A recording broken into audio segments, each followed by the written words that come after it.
The concept of globular and isolated universe areas is discredited, and the discoveries preclude any possibility that areas of the universe whole area circling or ellipse in space. Hence, the undulating movement of the universe as a connected whole presents a much more reasonable expression of creative ingenuity, and it fits into the pattern of modern discoveries. If we, as insects of the created realistic universe, demand that it moves, let us assume a reasonable movement which affords opportunity to visit other areas of the universe, after having conjectured how to achieve the visit for centuries. Beyond estimate, as previously related, there exists not a single creative manifestation of energy at work where circling or ellipse actually takes place, though there are examples without number where such circling or ellipse-in seem to be performed as a result of lungs function, and the ensuing deceptions. This consideration is not to be confused with the mechanics of man, in which a profusion of wheels and globes perform their definite function of circling or revolving. There is no mistaking their movement. It would not be possible for them to move otherwise, but they are far removed from celestial mechanics. The revolving man-made mechanics, expressive of man's mechanical ability, confirms all that has been related concerning the origin of man's globular illusions of the celestial. For it was the circular structure of the human lens which inspired man's construction of corresponding circular instruments. But the instruments were forged by men to require a circling movement, and no other movement, and it was the structural form of the optic lens which demanded that man view every area of the universe as globular and therefore isolated. Hence, the universe whole had to appear deceptively to be comprised of many millions of isolated areas. Recent discovery confirms that the terrestrial area of the universe whole did not escape the disease of lenses. It too appears as many millions of isolated globular bodies adrift in space. God did not fashion it in such manner. Man was incompetent to fashion it in any manner, but the lens did fashion it in the image and likeness of the lens, realistic. Creative expressions of energy conform to a waving and bending motion, and a series of waves would present an undulation. But unfortunately for human progress, the waving and undulating motion presents the illusion of fear when viewed at sufficient distance under certain conditions. There are light waves, heat waves, sound waves, color waves, heart waves, brain waves, and others. They are each and every one realistic manifestations which can be recorded. Some can be seen, others can only be detected by extremely sensitive instruments carried to the ultimate. They're spirit waves, which at least at times are discernible. They can be weighed and recorded, and they can under appropriate conditions be seen in transit. This is to do with pure energy and its factual expressions in a world of reality. And if one might have conjured the rainbow at the mention of color waves, it should at once be eliminated from the category of pure energy. The rainbow form is created by the lens expressly for the lens that is observing it. The rainbow, or any tangent of a rainbow, has parallel with the so-called curvatures of the Earth, and as this work describes, the Earth's curvature must exist for the lens, because the lens created the curvature in its own image and likeness. The inclusion of spirit waves in the reference to energy manifestations seems to require some explanation. There exists an eternity of difference in the meaning of the word seeing as it relates to a form of self-hypnosis, and as it relates to visual detection of a spirit and transit, as it departs from the human body self. Hypnosis represents the customary seeing of spirits. It is a mental projection rather than a visual detection, and the word transit should be qualified to have application only to the brief interval when the human spirit departs the body, the time just preceding the cessation of all bodily functions, which make life as we know life. In fact, it is that spirit departure from the body which brings about cessation of living functions. There is a factious saying, which aptly describes the development of what we term death. He gave up the ghost in giving up the ghost. The spirit depart. In this instance, ghost is synonymous with spirit. However, we're wont to recall the spirit they have seen. Here, there, and everywhere, and under all manner of conditions, the reasonable conclusion must be that such seeing was a conscious or unconscious projection of the mental image retained of a departed person's mortal body. The imagery would be of the body, once living.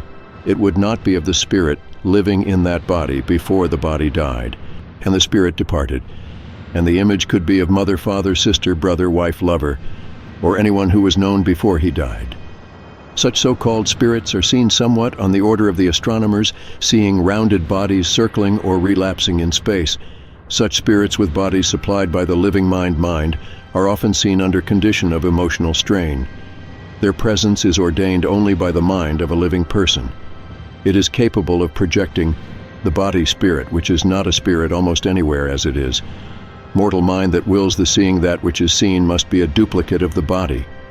Image that mind retains of a former living person whose spirit has departed. The spirit of that previously living unknown body is no doubt a resident of the unknown spirit domain. And the spirit, because it is a spirit, is without physical characteristics, identifying the body in which it formerly abided. The spirit cannot be a spirit and retain mortal features, nor can the spirit of mortal mind, which was developed to serve the body's needs. The mind remains with the body. It with the body was ordained by the spirit which actuate in the cell to build the body. Hence we need not discuss the numerous spirits seen fully attired in the clothing which covered the body where the departed spirit was contained. This does not deny the evidence of spiritual attunement with a departed spirit. That is a very different matter under such a condition. The spirit of a living body does in fact atone to a departed spirit.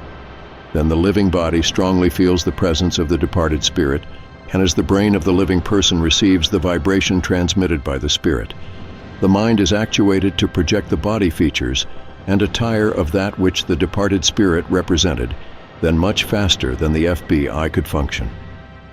The mind of the loving person exhibits everything the loving person once knew about the former living person, which the spirit vibration represents thus. Though the departed spirit is in fact strongly felt through the spirit contained in a living body, it is the living body's mind that automatically revives from mind. Storehouse of photographs a portrait of the former body that contained the spirit manifested. That is the only portrait the living mind holds. It cannot contain a picture of anything other than the body it once knew as a body. It is no picture of such body as a spirit.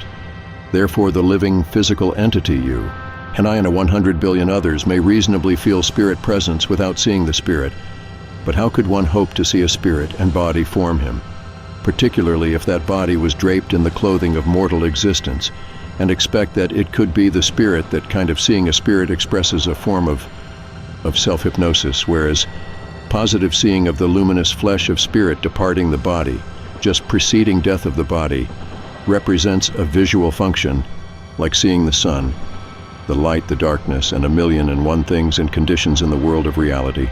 The spirit is as real as the body. Without it, there could be no body. It can be seen as spirit in its departure from the body. It has been weight as it departed the body, but it is never to be seen as a physical body. Nor is the spirit to be seen with features, and certainly not with clothing. Only the body needs features, and clothing to progress to what might be considered a more physical realm of energy, where it is manifested in and by land and water mass. There is experienced the regular waving waves of oceans, rivers, and lakes, and there is also experienced the irregular expressions of tidal wave undulations. The experienced earth tremors are expressions of underground waves of energy. They reach the peak of expression, and violent undulating earthquakes and volcanic eruptions on the Earth's surface. It is found that gases and smoke clouds below and roll, but they do not circle. However, the bellowing and rolling can deceptively appear to be a circling motion. Lightning bends and chains and zigzags in its course. But it does not circle, and all expressions from man's harnessing and utilizing electricity attest that the motion of electricity is opposed to circling. Where the electric current is seen as light, it vibrates to INF from in an undulating manner on the filament which carries it, and the emotion is anything but that of circling. Even though the current is captive within a globular area, a light globe wherever true circling or ellipse motion is prescribed, it is due to one as an attribute of man-made mechanics, and where mechanics are not man-made as in the universe. About us, man's concept imposes upon non-lobular creative reality of false globular outline. There is no disputing that globes and spheres and globular and spherical items exist by the millions, but they exist only on the Earth's surface where man created them. and there are numerous man-made products that do prescribe a circling motion. Likewise, are there many man-made objects, which when properly arranged and provided the proper speed, will deceptively appear to be globular areas as a result of the circling motion they prescribe. Yet, when the motion ceases, it will be found that the areas are anything but circular or globular in outline. There is available extensive knowledge concerning lens capriciousness and the illusions known to develop from motion directly at hand on the Earth's surface. Hence, it is most singular that modern man persists in endowing with reality the unrealistic globular celestial areas, and in granting that the areas are globular, men must decree that they are isolated. Then, with false globularity and isolation and control of mind movement detected at celestial level, must be circling or arping. It is a most extraordinary development that men, after centuries of conjecture concerning the course to Mars and to all other areas of the universe, fears to pursue the course now, so clear defined in the initial discovery of a land course into the celestial. The existence of land beyond the South Pole was established on December 12, 1928. But the course was not then penetrated in February. The northern pathway into the 1947 so-called heavens above was discovered beyond the North Pole. An amateur length of its inestimable extent was penetrated by a U.S. naval task force under command of Rear Admiral Richard Evelyn Byrd. However obsolete theory, in the misconception it fostered for 28 years, restricted depth penetration of the southern course. It was not until January 13, 1956, that any real progress was made when the U.S. Naval Air Unit accomplished a flight of 2,300 mi beyond the South Pole point of theory. But such extent is meaningless when it is known that journey beyond may be continued for hundreds of thousands of miles. Nearly 10 years have elapsed without notable explorative purpose over the northern course extending beyond the North Pole point. Of course, it is possible that penetration has been made beyond the 1,700 millimeter point reached in February 1947, but the accomplishment has been kept secret. Could it be the terrestrial man's reticence to continue over northern and southern land areas leading into the celestial is due to the fixation of the overworked shooting up conjecture in a distant year of 50 years ago? This, then, little boy seriously asked, "How far is the sky?" Since then, there has abided the popular thought and discussion of shooting up in a rocket to reach Mars and to reach other areas of the universe about us. It would seem that at long last, a more reasonable and fruitful manner of procedure might be contemplated, particularly after the modern discovery of direct land routes leading up from beyond the South Pole. And the North Pole progress straight ahead from beyond the pole points will never require shooting up or out from terrestrial level to reach celestial areas in view of the current trend toward destruction of terrestrial man. And civilization there is imposed the unpleasant thought, what a pity it would be if man were to destroy his kingdom on earth before adequate preparation had been made for sanctuary on adjoining celestial territory. In the unwelcome persistence of such a thought, there's revived the name of a famous predecessor who dwelt in France. He was known as Jules Verne, and he predicted that the earth would be destroyed by an implement of war which would burst like a boiler. He also observed that the Americans were good boiler makers. We are good boiler makers, and the instruments of destruction corresponding to a boiler are the fearful atom, hydrogen, and cobalt bombs. Can it be that as man of this terrestrial civilization stands on the threshold of celestial land areas, and when the century's dream of dreams is about to be realized, wholesale destruction will cancel the dreams?